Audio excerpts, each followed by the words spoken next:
Saudaraku sebangsa dan setanah air, para penonton kanal YouTube-ku yang sangat saya hormati dan sangat saya cintai. Salam hormat, salam NKRI. Ganjar Pranowo di mata Budiman Sujatmiko, dia menilai bahwa beliau ini adalah sosok yang sangat baik. Namun berbeda dengan penilaian yang diberikan oleh Denny Siregar kepada Budiman Sujatmiko. Menurut Denny Siregar, Budiman Sujatmiko mendukung Prabowo Subianto hanya mau mengambil kesempatan dalam pemilu 2024. Berbeda dengan Kang Subari, dia menilai bahwa sosok calon presiden yang bernama Prabowo Subianto terlalu berambisi dan terlalu berantakan. Untuk lebih jelasnya, saya ingin mengajak pemirsa sekalian, mari kita bersama-sama menyimak cuplikan-cuplikan video yang akan saya hadirkan ke hadapan pemirsa sekalian. Mari kita simak bersama-sama. Pak Ganjar bukan orang buruk, orang baik. Saya kenal beliau baik juga, sama-sama pernah di DPR RI. Ya. Saya nggak bicara baik buruk. Kita bicara apa ya? Historically correct tidak? Tepat tidak? Ya. Karena begini, Budiman Sujatmiko itu tidak korek kalau muncul tahun 96. Tapi menjadi korek ketika muncul 98, gitu kan? 2 tahun lebih cepat. Tidak tepat waktu. Jadi ada namanya timing. Nah, menurut saya Pak Ganjar tentu punya pemikiran strategik. Tentu nggak mungkin seorang politisi tidak punya pemikiran strategik. Tapi memang kekuatan beliau, daya magnetik beliau itu pada komunikasi populisnya. Sementara pemikiran strategiknya tidak nampak sebagai daya magnetik. Nah, sementara yang dibutuhkan adalah hari ini pemikiran strategik. Pemikiran strategik. Oke. Jadi menurut saya gini, bukan populisme salah. Ini mana ditaruh di depan. Dan bagi saya itu, saya tidak mau mengingkari ini. Dan saya siap meresikokan diri untuk apapun. Ketika sejarah mengatakan harus kayak gini, saya ambil. Ketika ada yang tidak, ya sudah, saya ambil resiko. Bang Budiman, Begitu. siap untuk dipecat? Yes. Oke. Begini, kalau kata-kata siap waktu dipecat, pasti secara emosional saya nggak siap lah. Baik. Secara emosional pasti nggak siap lah. Ya, siap. Saya ini KPI PDI sejak kelas 6 SD tahun 82 loh. Baik. Oke. Saya ini pesan mbah saya itu 2. Sebagai orang Indonesia kamu, sebagai orang Islam kamu harus ikut Nabi Muhammad. Sebagai orang Indonesia kamu harus ikut Bung Karno. Itu pesan mbah saya. Jadi nggak mungkin juga. Pasti secara emosional tidak akan pernah siap. Tapi ya bagaimana? Apakah memang Budiman Sujatmiko sudah seberubah itu? Kemungkinan besar sih iya.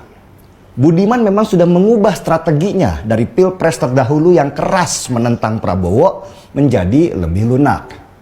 Kita semua tahulah kalau Budiman punya proyek Bukit Algoritma di Sukabumi yang nilai proyeknya sampai 18 triliun rupiah dan mandek sampai sekarang. Bukit Algoritma itu adalah masa depannya Budiman Sujatmiko. Dan kelihatannya dia juga tidak dapat support apapun dari pemerintahan Jokowi. Juga dari partainya PDI Perjuangan. Jadi buat saya, manusiawi sekali kalau Budiman sekarang mencoba menggantungkan harapannya ke Prabowo. Yang sudah pasti akan menjanjikan apa saja untuk memenangkan pilpres ini.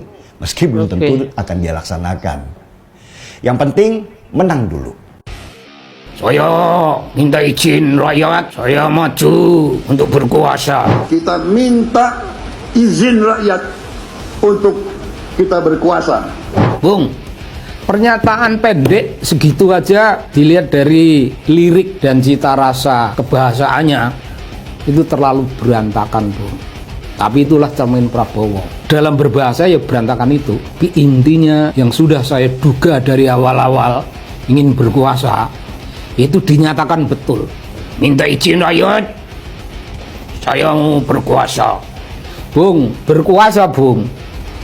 Berkuasa itu tidak usah dinyatakan, Bung. Saya ingin maju menjadi calon dan berharap menang. Nah, kalau gitu semuanya itu datar, semuanya itu well expressed.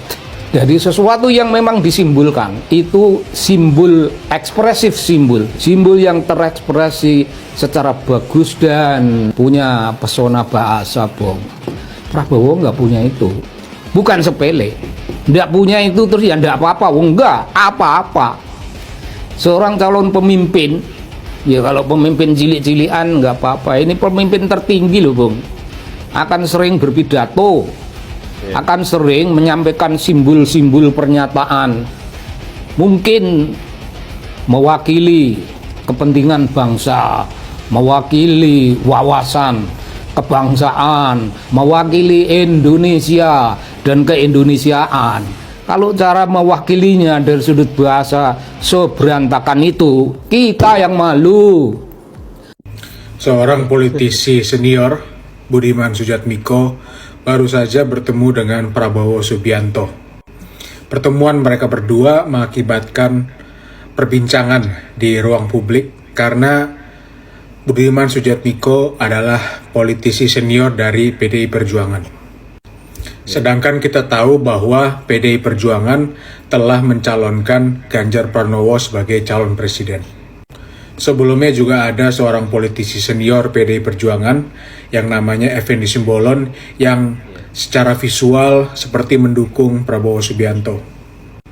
Jujur saja kedatangan dua politisi PDI Perjuangan ini sebenarnya tidak menguntungkan Ganjar Pranowo.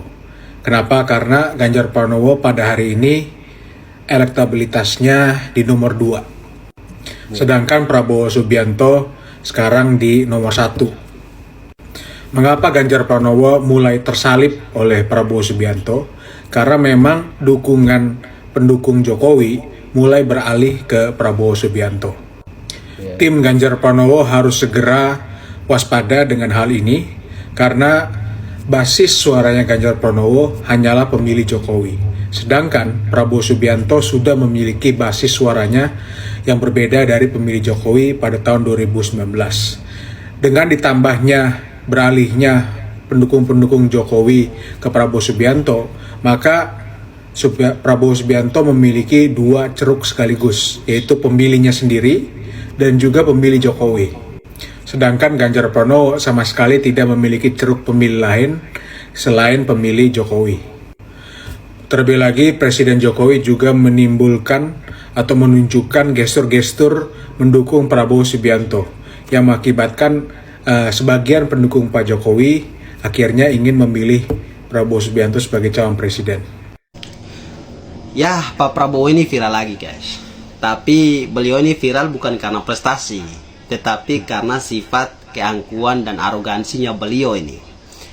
Nah, ini bisa kita lihat ini dalam beberapa hari terakhir, ya kan, kemarin-kemarin ini baru datang dua partai yaitu Golkar dan Partai PAN ini memberikan dukungan kepada dia. Di tengah pertemuan itu, Prabowo lagi-lagi dia menunjukkan sifat arogansinya dia. Yang pertama, dalam hal tanda tangan surat MOU itu, beliau itu seakan-akan gak menganggap itu surat MOU dari para petinggi-petinggi partai yang ada tuh. Wong langsung dibuang aja ke bangku kan gitu ya, langsung aja setelah ditandatangani dibuang. Gak tahu tuh manfaatnya untuk apa. Langsung Prabowo kok mau dilawan kan gitu ya.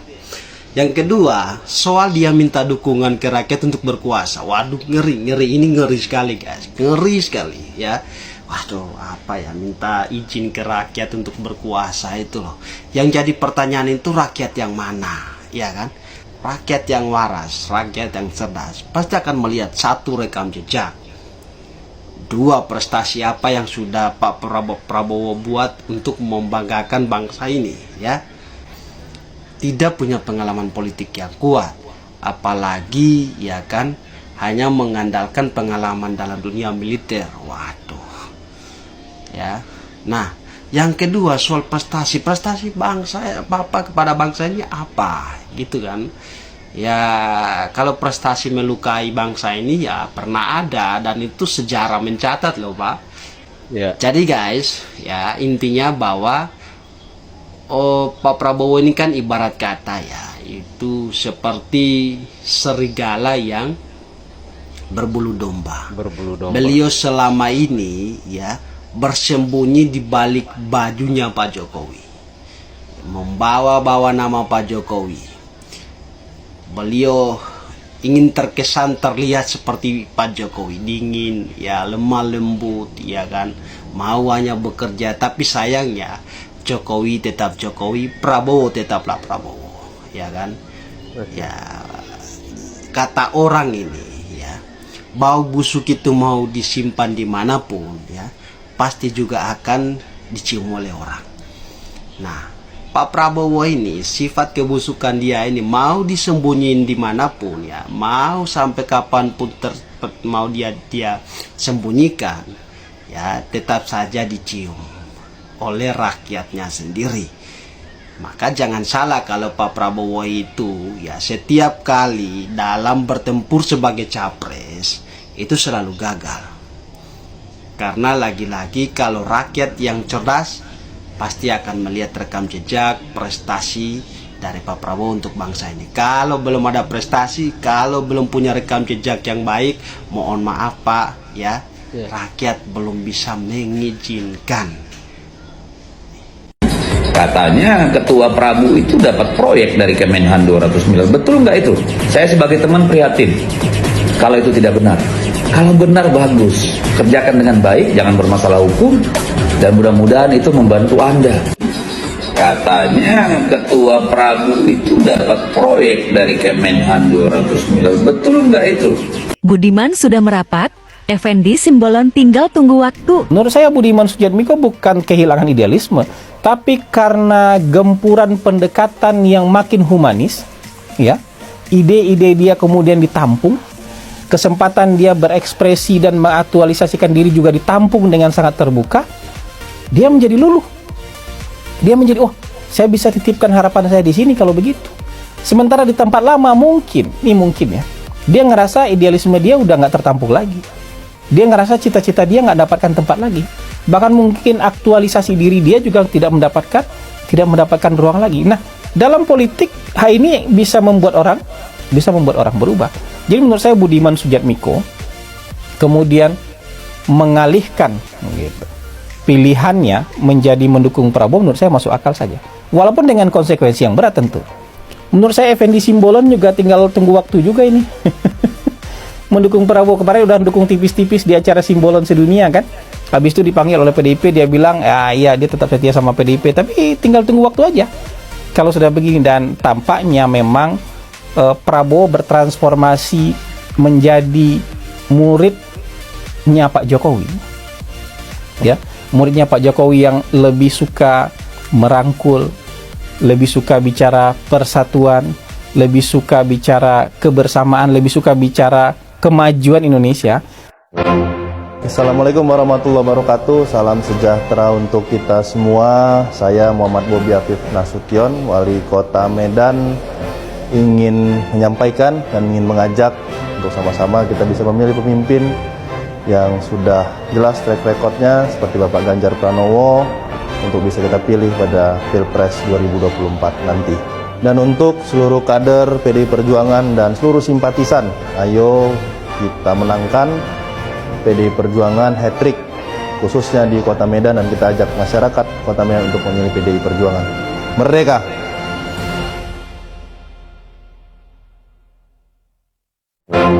Assalamualaikum warahmatullahi wabarakatuh. Salam sejahtera bagi kita semuanya. Salam, Om Swastiastu, Namo Buddhaya, salam kebajikan, rahayu. Dalam menjadikan negara ini menjadi negara yang makmur, maka perlu sebuah kesinambungan.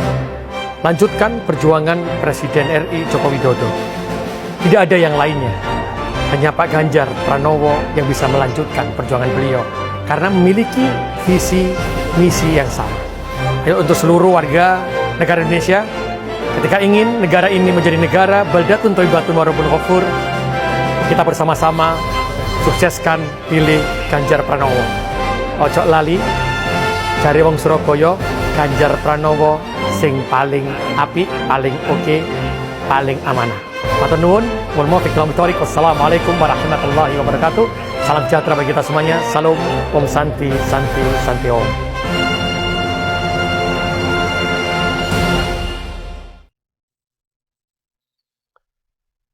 Oke guys, Assalamualaikum warahmatullahi wabarakatuh. Salam, Om Swastiastu, Namo Buddhaya, salam kebajikan dan salam sejahtera untuk kita semua. Saudaraku sebangsa dan setanah air, para penonton kanal YouTubeku yang sangat saya hormati dan sangat saya cintai. Kembali lagi saya menggarisbawahi bahwa politik itu sangat dinamis.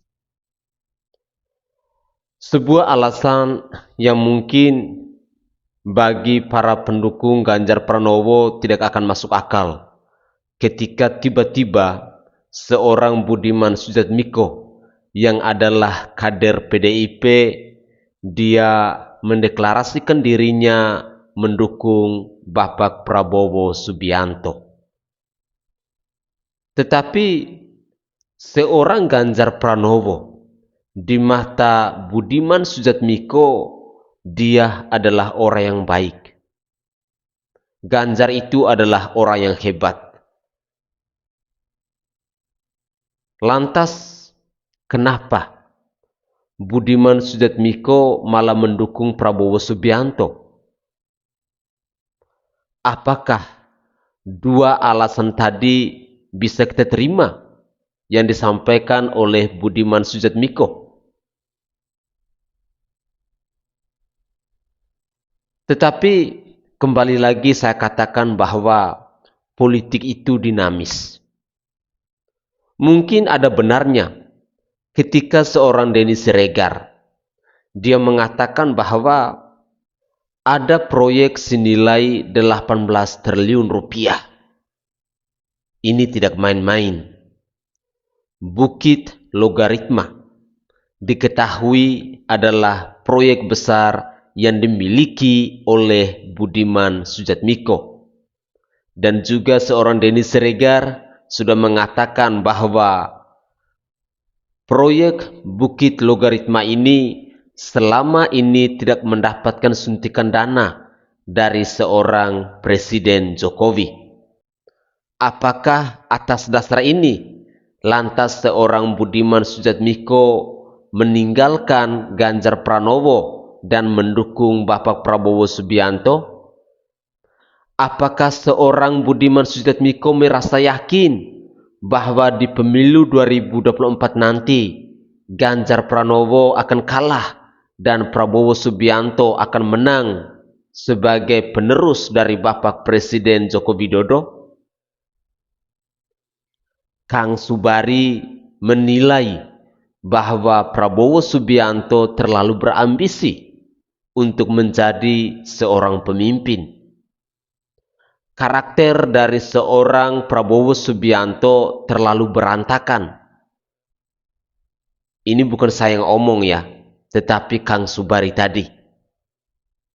Ketika dia menggebu-gebu meminta dukungan dari rakyat untuk dirinya agar dia bisa berkuasa. Kita harus berpikir kembali bahwa seorang pemimpin yang baik itu adalah pelayan rakyat, bukan menjadi penguasa. Saya ulangi, pemimpin yang baik adalah untuk melayani, bukan untuk berkuasa. Berbeda dengan Prabowo Subianto. Dia meminta dukungan dari rakyat bukan untuk melayani, tetapi untuk berkuasa. Oleh karena itu, kita perlu waspada. Kita perlu berhati-hati. Kemanakah arah tujuan politik dari seorang Prabowo Subianto? Apakah dia menjadi calon presiden hanya ingin menggapai kekuasaan semata? Padahal kita tahu seorang pemimpin hendaknya harus melayani rakyatnya. Saudaraku sebangsa dan setanah air, Berbicara soal politik, memang kalau kita refleksikan dalam diri kita masing-masing, terkadang saya secara pribadi menilai bahwa politik itu sebenarnya dunia yang kotor. Hal-hal yang penuh dosa, hal-hal yang penuh dengan kemunafikan. Tetapi sebagai negara demokrasi, mau tidak mau, suka tidak suka, kita yang walaupun rakyat jelata ini harus bisa untuk memahami tentang politik itu sendiri. Kita dengan segala kekurangan kita harus bisa berusaha untuk belajar tentang politik itu sendiri. Karena politik sudah mendarah daging dalam dunia demokrasi. Saya yakin dan percaya bahwa di era digital ini, era yang serba gampang, serba mudah, segala sesuatu yang kita cita-citakan, yang ingin kita capai, pasti akan bisa kita lalui, akan bisa kita dapatkan dengan begitu mudahnya. Era digital mempermudahkan kita, namun kita perlu waspada dan kita perlu berhati-hati, karena surga dan neraka juga ada di era digital saat ini. Mari, pemilu 2024 sudah di depan mata. Tetaplah waspada, tetaplah berhati-hati, tetaplah kritis, dan tetaplah berpikir bijak. Hindari money politik. Gunakanlah hati nurani kita untuk memilih pemimpin yang tepat di tahun 2024 nanti. Saya Sainai dari Provinsi Nusa Tenggara Timur. Saatnya kita yang rakyat jelata harus berani untuk bersuara. Salam hormat, salam NKRI.